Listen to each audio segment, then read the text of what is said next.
Assalamualaikum warahmatullahi wabarakatuh. Salam sejahtera bagi kita semua. Pada kesempatan kali ini, kami dari kelompok 13 akan memaparkan penjelasan mengenai manajemen plan sumber daya perairan di Danau Rawapening, Semarang, Jawa Tengah. Nah, sebelumnya izinkan saya untuk memperkenalkan anggota dari kelompok 13 yang terdiri dari Aleluya Maria Anugrah Kristi, kemudian ada Elakdia Anggriani, kemudian ada Francisco Jefta, selanjutnya ada Rizky Solihah dan Siti Fadila Nur Aisyah. Kemudian ada pemaparan materi yang akan disampaikan oleh anggota kelompok 13 kepada teman-teman yang bertugas. Waktu dan layar saya persilahkan.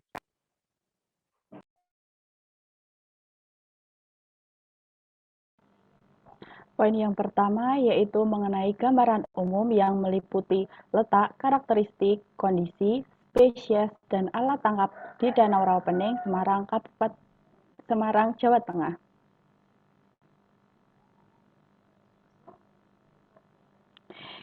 Yang pertama yaitu mengenai letak. Danau Rawapening merupakan salah satu ekosistem air tawar yang potensial dan terletak di Kabupaten Semarang, Provinsi Jawa Tengah.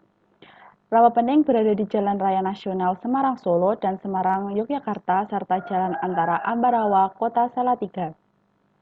Danau ini dikelilingi oleh 3 gunung yaitu Gunung Telomoyo, Gunung Merbabu, dan Gunung Ungaran. Rawapening berada pada ketinggian 455 sampai 465 mdpl dengan luas 2.670 hektar dengan kapasitas air sebesar 65 juta meter kubik. Secara administratif, Danau Rawapening masuk ke dalam 4 kecamatan di Kabupaten Semarang dan menjadi batas administratif, yaitu Kecamatan Bawen di sebelah utara, Kecamatan Tuntang di sebelah timur, Kecamatan Banyu Biru di sebelah selatan, dan Kecamatan Ambarawa di sebelah barat. Secara astronomis, Danau Rawapening terletak pada koordinat seperti yang tertera di layar. Selanjutnya yaitu mengenai karakteristik Danau Rawapening. Rawapening termasuk perairan tertutup karena mempunyai 9 inlet dan 1 outlet yaitu Sungai Tuntang, sehingga air berada di danau lebih lama daripada danau lainnya. Rawapening mempunyai ciri beriklim tropis dengan curah hujan tinggi.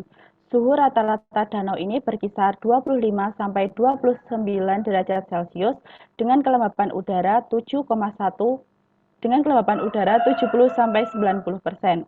pH perairan Rawapening berkisar antara 7,1 sampai 7,4 yang sesuai dengan kisaran pH air tawar alami sebesar 7 sampai 8. Kecerahan Danau Rawapening berkisar antara 85 sampai 112 cm dengan kedalaman air antara 148 sampai 1130 cm. Selanjutnya yaitu kondisi Danau Rawapening. Rawapening dimanfaatkan masyarakat sekitar untuk memenuhi kebutuhan pangan dan sumber penghasilan meliputi usaha perikanan, peramu eceng gondok, penambang gambut, dan pertanian. Selain itu, Danau Rawapening juga dimanfaatkan sebagai PLTA dan PDAM. Akan tetapi saat ini, Danau Rawapening dalam keadaan kritis yang disebabkan oleh pendangkalan, persebaran eceng gondok, penyusutan luas, dan sedimentasi. Setiap tahun terjadi pendangkalan setinggi 42 cm yang disebabkan sampah dari rumah tangga, pabrik, dan 14 sungai yang bermuara di Rawapening. Sebesar 75% dari luas wilayah Rawapening ditumbuhi eceng gondok dan sudah terjadi peralihan lahan untuk pertanian.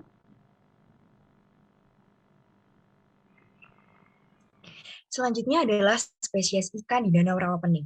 Terdapat 2 spesies, yang pertama ada dari kelas mangsa dan juga pemangsa. Untuk ikan mangsa antara lain ikan sepat, ikan mas, dan juga ikan mujair. Sedangkan ikan pemangsa antara lain ikan red devil, ikan toman, ikan belida, dan juga ikan gabus. Baik, selanjutnya yaitu kegiatan perikanan tangkap. Kegiatan penangkapan ikan di Rawapening dilakukan menggunakan beberapa alat tangkap, yaitu beranjang, pancing, jala, midi atau kerek, wuwu, jaring ecek, dan sesep udang. Selanjutnya adalah analisis SWOT dan strategi kombinasi Danau Rawapening, Semarang, Jawa Tengah.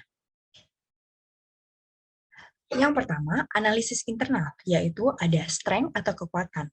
Masyarakat mendukung adanya kegiatan ekonomi dan pariwisata di Rawapening. Hal ini didukung oleh pemandangan yang indah, sumber daya perikanan yang melimpah, akses jalan yang bagus, dan kegiatan ekonomi yang telah berkembang. Selain itu, masyarakat juga tanggap dan peduli akan pembenahan yang terjadi. Kemudian, analisis internal selanjutnya yaitu weakness atau kelemahan, antara lain penurunan kualitas danau karena populasi enceng gondok yang tinggi, belum optimalnya pembangunan fasilitas yang ada, perairan kurang terawat, pengelolaan zonasi yang kurang optimal, serta bantuan dari pemerintah yang sedikit. Selanjutnya adalah analisis eksternal, yaitu adalah threat atau ancaman. Antara lain, tidak adanya aturan baku, terdapat konflik sosial di masyarakat, dan terjadinya penurunan hasil tangkapan akibat pencemaran dan limbah pengolahan. Hal tersebut diakibatkan oleh pengelolaan perizinan yang kurang dan pertumbuhan enceng gondok yang pesat. Selanjutnya, analisis eksternal lainnya adalah opportunity atau peluang.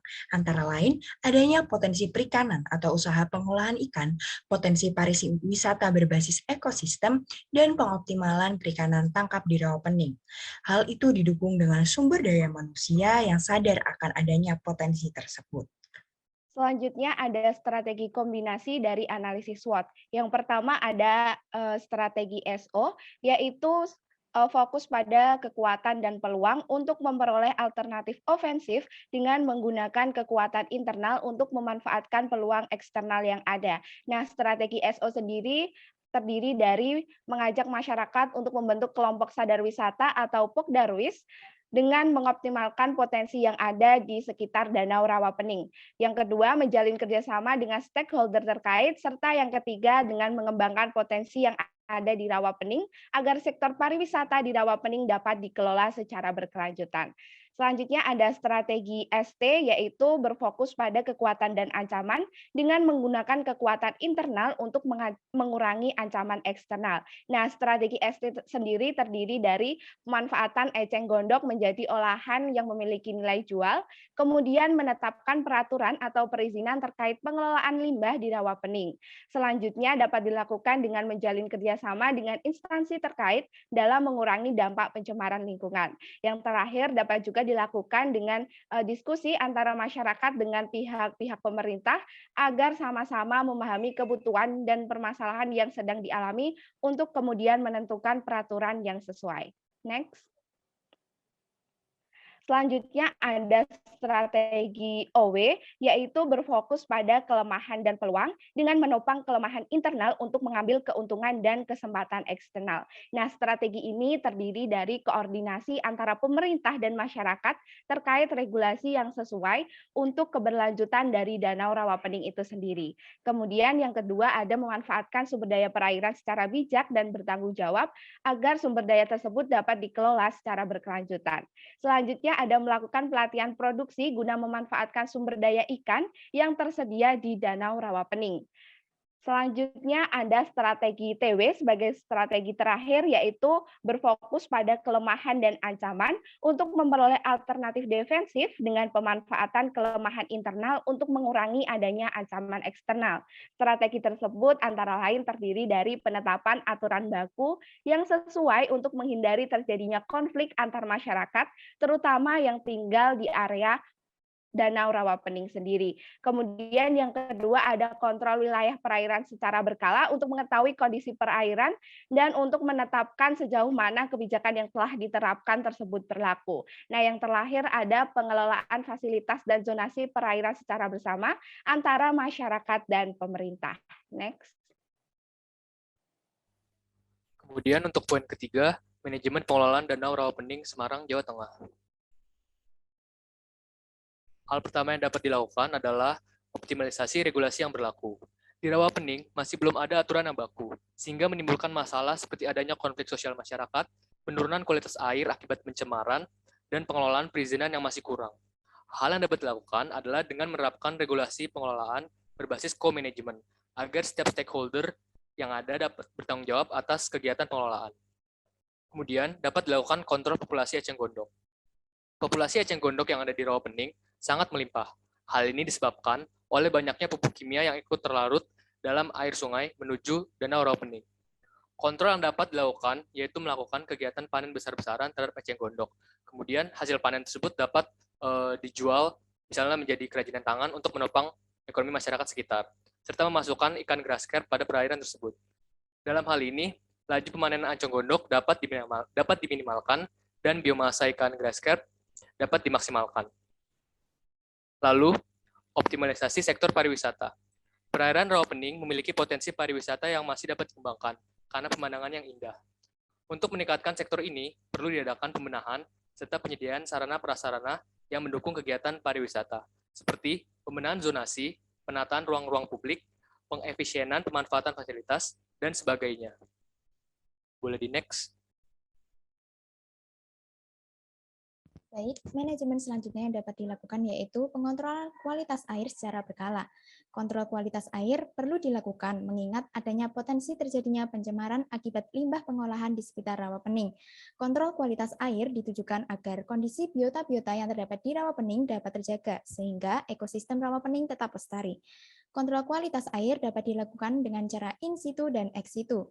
Kontrol in situ dilakukan dengan cara mengukur kecerahan, suhu, TDS, DO, dan pH. Adapun kontrol ex situ yang dapat dilakukan dengan mengukur TSS, COD, nitrat, BOD, dan fosfat. Kemudian, optimalisasi sumber daya manusia. Daerah di sekitar Rawapening memiliki banyak potensi sumber daya manusia yang dapat dikembangkan.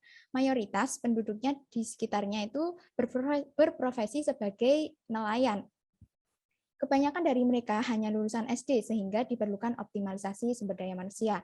Pembinaan nelayan merupakan salah satu bentuk upaya pengoptimalan SDM.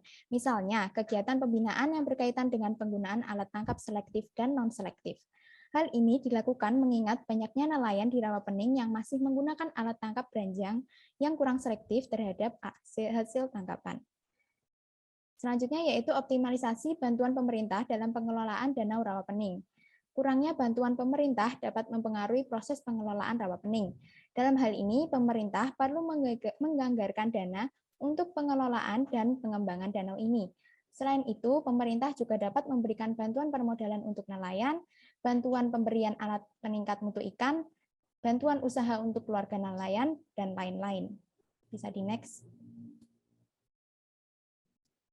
Baik, berikut merupakan daftar pustaka yang kami gunakan dalam penyusunan materi ini. Next. Demikian pemaparan materi dari kelompok kami. Kurang lebihnya mohon maaf dan besar harapan kami semoga pemaparan materi yang kami sampaikan dapat bermanfaat untuk teman-teman sekalian. Akhir kata, wassalamualaikum warahmatullahi wabarakatuh dan sampai jumpa di lain kesempatan.